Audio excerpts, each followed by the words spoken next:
This is Shay Veronica, and let's talk about the giants, the Nephilim, the large, strong men that came to the earth. Were they on some sort of trade route? Were they looking for somewhere to settle so that they can create their own civilizations? Were they pirates? Were they criminals? Were they outlaws?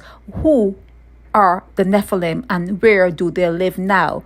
It is said back then that they took any woman that they wanted.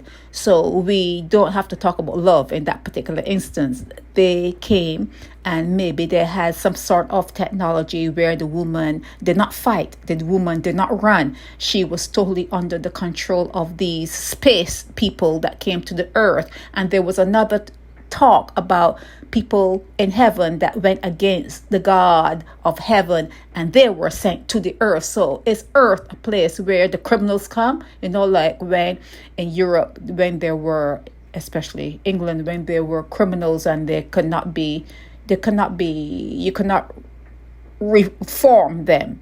They sent them to Australia. They put a whole lot of their criminals in Australia.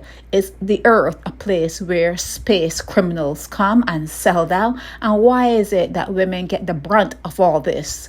In the time when there were giants, they said that women had twins, and the giant babies came with a very sharp thumb that cut through the womb and pulled through the chest, just like the movie Aliens. Remember that Aliens movie? They came through the chest cavity of the woman, and the woman never survived the birth of those twins. Is Shaquille O'Neal, is he a remnant?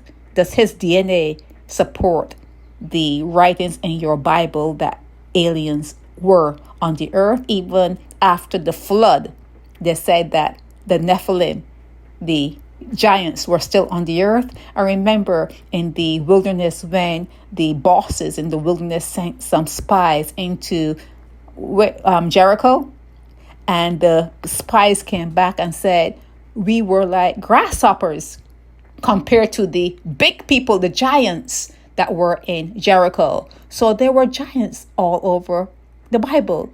Even David is credited for having killed one. Remember David and Goliath?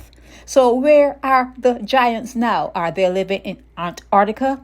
Are they living in the mountains? Are they living underground? Are they living in the oceans? Where are they now? And do they have technology that they can morph and be anything they want to be and we don't see them? Do they have technology that makes us blind to seeing them, that make them invisible? Like sometimes you could feel a breeze, sometimes something like a breeze just blow by you. Is that an alien that just, not an alien, but a giant that just walked right by you? You don't see it, but you will call it wind. Where are they? Where are they? And when the Christians start to talk about David and Goliath and the Nephilim and the giants and, the Jericho, the promised land that had all these big giant people in there, why can't they reconcile that they still may exist?